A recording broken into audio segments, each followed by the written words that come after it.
नमस्कार दोस्तों। आज हम बात करने जा रहे हैं भारतीय शिक्षा व्यवस्था को नया आयाम देने वाले उन क्रांतिकारी शख्सियत, विचार और घटनाओं के बारे में।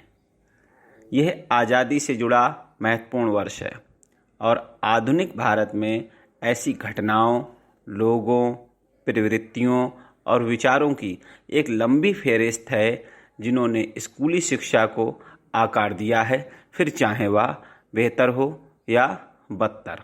शुरुआत मैं 19वीं सदी के मध्य से करना चाहूँगा, जब सावित्रीबाई फुले और उनके पति ज्योतिबा फुले ने पुणे में लड़कियों के लिए 3 स्कूल शुरू किए।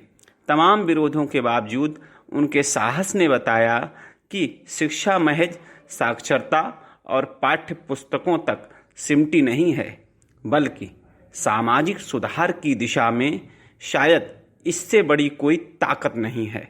आज पूरे देश में जिन मिशनरी स्कूल्स का जाल फैला है, उनकी शुरुआत 19वीं सदी के अंत में हुई है। पहले ये स्कूल अमूमन दूसरों की तुलना में बेहतर संसाधन वाले होते थे और अमीर व गरीब दोनों को समान रूप से लुभाते थे। पर जैसे जैसे वक्त बीतता गया, इन स्कूलों का विस्तार तो हुआ ही, लेकिन माता पिता का शोषण करने वाले नकली कॉन्वेंट स्कूल भी खुलते गए। भारतीय शिक्षा को 4 लोगों के विचारों ने गहरे तक प्रभावित किया।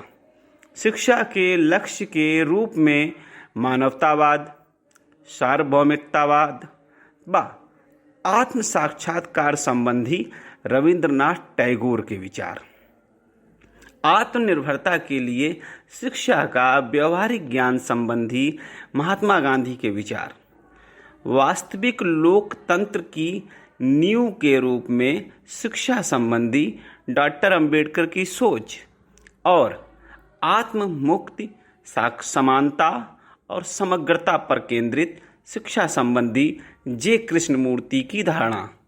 शैक्षणिक सोच को बढ़ावा देने के लिए 1961 में NCERT की स्थापना की गई, जिसके बाद राज्यों में भी इस तरह के संस्थान खुले।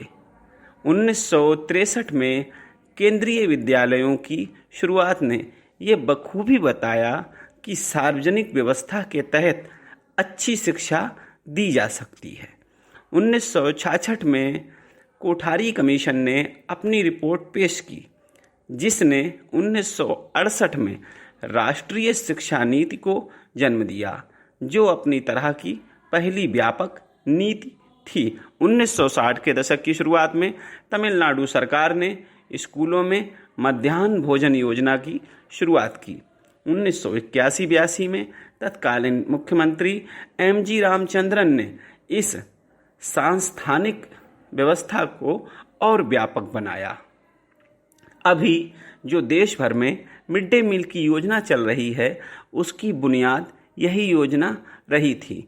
इसी तरह 1962 में केरल शास्त्र साहित्य परिषद की शुरुआत हुई, जो वैज्ञानिक दृष्टिकोण को बढ़ावा देने के लिए आम नागरिकों की एक गंभीर पहल थी। वर्ष 1962 में गोरखपुर में पहला सरस्वती शिशु मंदिर खोला गया। इन स्कूलों को संख्या बढ़ाने पर उनके विकास में समन्वय बनाने के लिए 1977 में विद्या भारती की स्थापना की गई। हालांकि कम फीस वाले निजी स्कूल भी काफ़ी ज़्यादा खुले, पर उनमें से ज़्यादातर ने कॉन्वेंट व अच्छी शिक्षा का सपना बेचा, जबकि हकीकत में वे खराब गुणवत्ता की शिक्षा देते रहे। अभिजात वर्ग के निजी स्कूल भी 1991 के बाद भारत के मध्य वर्ग के विकास के साथ विकसित हुए। माता पिता और विद्यार्थियों की इंजीनियरिंग और मेडिकल कॉलेज में दाखिले की एक सूत्रीय कोशिश ने गणित व विज्ञान के अलावा अन्य सभी विषयों को कमतर बना दिया।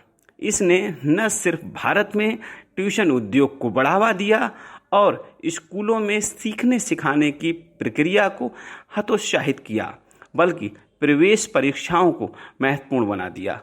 साल 1986 में दूसरी शिक्षा नीति आई, जिसके बाद 2020 में तीसरी। 1993 में जिला शिक्षा प्राथमिक कार्यक्रम की शुरुआत हुई, जिसे हम DPEP के नाम से जानते हैं। इसका मकसद 272 जिलों में प्राथमिक शिक्षा को सार्वभौमिक बनाना था।